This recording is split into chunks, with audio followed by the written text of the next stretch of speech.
اس نے ایک مانگنے والے کو جھٹ سے کچھ نکال کر دے دیا۔ میں نے کہا کہ بھائی دیکھ بھال کر دینا چاہیے، یہ فراڈ لوگ ہوتے ہیں اور عام انسان کے جذبہ نیکی کو ایکسپلائٹ کرتے ہیں۔ فرمانے لگے آپ نے بجا فرمایا، میں پہلے ایسا ہی کرتا تھا، پھر ایک واقعے نے میری دنیا بدل کر رکھ دی۔ میں دھرم پورہ لاہور میں اپنے گھر سے سائیکل پر نکلا تھا کہ ٹھیکیدار سے اپنے بقایا جات وصول کر لوں۔ میں اسٹیل مل فکسر تھا اور ایک کوٹھی کے لینٹر کے پیسے باقی تھے، مگر ٹھیکیدار آج کل پر ٹرخا رہا تھا۔ میں سائیکل پر جا رہا تھا کہ ایک شخص اپنا بچہ فٹ پاتھ کے کنارے لٹائے ہسپتال پہنچانے کے لیے ٹیکسی کا کرایہ مانگتا پھر رہا تھا۔ وہ کبھی کسی پیدل کا بازو پکڑ کر ہاتھ جوڑ دیتا، میرا بچہ بچا لے، مجھے ٹیکسی کا کرایہ دے دے، تو کبھی موٹر سائیکل والے کو ہاتھ دے کر روکتا، کبھی کسی کار والے کے پیچھے بھاگتا کہ وہ کار میں اس کے بچے کو ہسپتال پہنچا دے۔ کوئی رکتا تو کوئی نہ رکتا، جو رکتا وہ بھی اسے گھور کر دیکھتا اور آپ والی سوچ کر اسے ڈانٹتا، کام کر کے کھانے کی نصیحت کرتا اور آگے نکل جاتا۔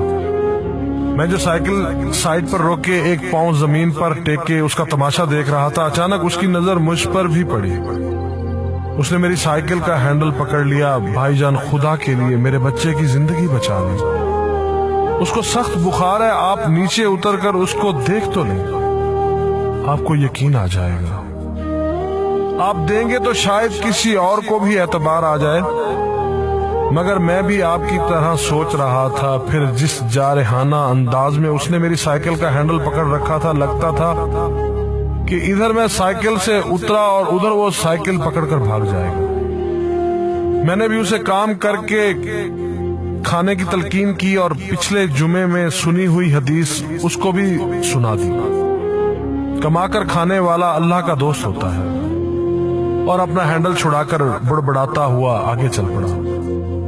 حرام خور ہمیں بے وقوف سمجھتے ہیں۔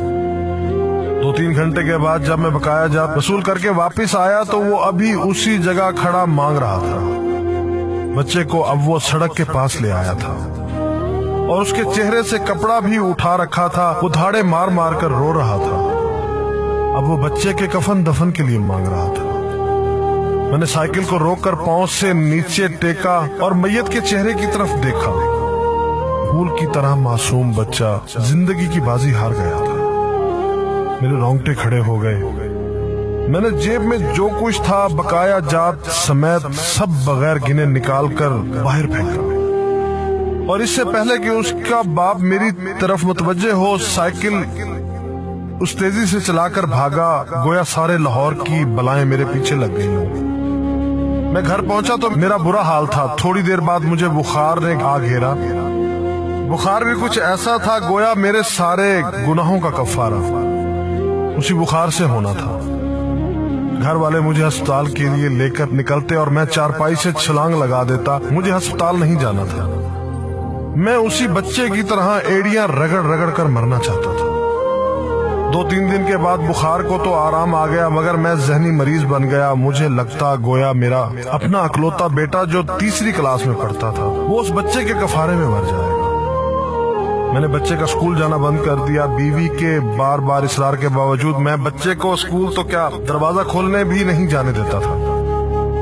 40 دن گزر گئے تھے اور بچے کا نام اسکول سے کٹ گیا تھا۔ وائف نے اپنے بھائی سے بات کی جو دبئی کی کمپنی میں کیشیئر تھا۔ اس نے مجھے باہر بلانے کے لیے پاسپورٹ بنانے کو کہا، مگر ایک تو میں شناختی کارڈ بھی پیسوں کے ساتھ نکال کر بچے کی میت پر پھینک آیا تھا، دوسرا میں خود بھی بچے کو اکیلا چھوڑ کر باہر نہیں جانا چاہتا تھا۔ وہ 40 دن قیامت کے 40 دن تھے۔ 40ویں دن 10 بجے کے لگ بھگ ہمارے گھر کا دروازہ بجا۔ دروازہ میں نے خود ہی کھولا اور سامنے اس بچے کے باپ کو دیکھ کر مجھے چکر آ گیا۔ مجھے لگا جیسے ہم دونوں آمنے سامنے کھڑے خلا میں چکر کاٹ رہے ہیں۔ درمیان میں بچے کا چہرہ بھی آ جاتا۔ میری کیفیت سے بے خبر اس باپ نے مجھے دبوچ لیا اور پھوٹ پھوٹ کر رونا شروع کر دیا۔ وہ کچھ کہنے کی بجائے میری ٹھوڑی کو ہاتھ لگاتا اور اسے چوم لیتا، جبکہ میں پتھر کا بت بنے اس کی گرفت میں تھا کہ اچانک مجھے جھٹکا لگا اور میری چیخ کچھ اس طرح نکلی جیسے کسی کو پانی پیتے وقت اچھو لگ جاتا ہے اور پانی اس کے منہ اور ناک سے بہہ نکلتا ہے۔ میں اس بچے کے باپ کو سختی کے ساتھ سینے سے لگائے یوں رو رہا تھا گویا اس کا نہیں بلکہ میرا بچہ مر گیا ہے۔ ہمارے رونے سے گھبرا کر پورا محلہ اکٹھا ہو گیا تھا۔ آہستہ آہستہ 40 دنوں کا غبار نکلا، اس کو میں گھر میں لے کر آیا۔ محلے والے بھی آ گئے تھے جنہوں نے اس آدمی سے بہت افسوس کیا۔ کچھ دیر بعد اس نے اپنی جیب سے میرا شناختی کارڈ نکالا اور مجھے واپس کیا، پھر جیب میں ہاتھ ڈال کر کچھ پیسے نکالے اور میرا شکریہ ادا کر کے کہنے لگا کہ آپ کے پیسے بڑے برکت والے تھے، شاید آپ کے خلوص کی برکت تھی کہ میرے بہت سارے کام ہو گئے۔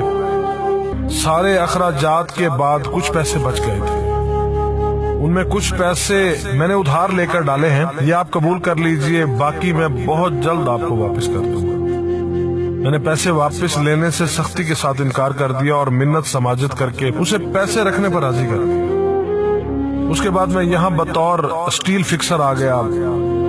میں جی جان سے کام کرتا تھا، چند ماہ میں ترقی کر کے فورمین بن گیا۔ 3 سال بعد میں نے سالے کی مدد سے اپنی کمپنی بنا لی۔ اور اس بچے کے والد کو بھی اپنی کمپنی میں بلا لیا۔ آج وہ میری کمپنی میں فورمین ہے۔ اس بچے کے بعد اللہ نے اس سے 2 بیٹوں اور 1 بیٹی سے نوازا ہے۔ میں اسے آپ سے ملواؤں گا، مگر اسے سائیکل والا قصہ مت بیان کیجیے۔ وہ آج تک نہیں پہچانا کہ میری سائیکل روک کر اس نے مجھ سے سوال کیا تھا۔ وہ مجھے ولی اللہ سمجھتا ہے جس نے اس بچے کی لاش دیکھ کر سب کچھ نکال کر دے دیا۔ قاری صاحب، اس دن کے بعد میں کسی کو خالی ہاتھ نہیں لوٹاتا۔ قاری صاحب، اس دن کے بعد میں کسی کا ہاتھ خالی نہیں لوٹاتا۔ تھوڑا سا دینے سے نہ وہ امیر ہوتا ہے اور نہ میں غریب ہوتا ہوں۔ بس دل کو تسلی ہوتی ہے کہ میں اس بچے کا خون بہا ادا کر رہا ہوں۔ رہ گئی لوٹنے کی بات تو قاری صاحب، ہمیں کون نہیں لوٹتا؟ جوتے والا ہمیں لوٹتا ہے، کپڑے والا ہمیں لوٹتا ہے، سبزی اور گوشت والا ہم کو لوٹتا ہے۔ اتنا لوٹنے کے بعد اگر کوئی ہمیں اللہ کے نام پر لوٹ لے تو شاید حشر میں ہماری نجات کا سامان ہو جائے کہ یہ بندہ میری خاطر میرے نام پہ لوٹتا رہا۔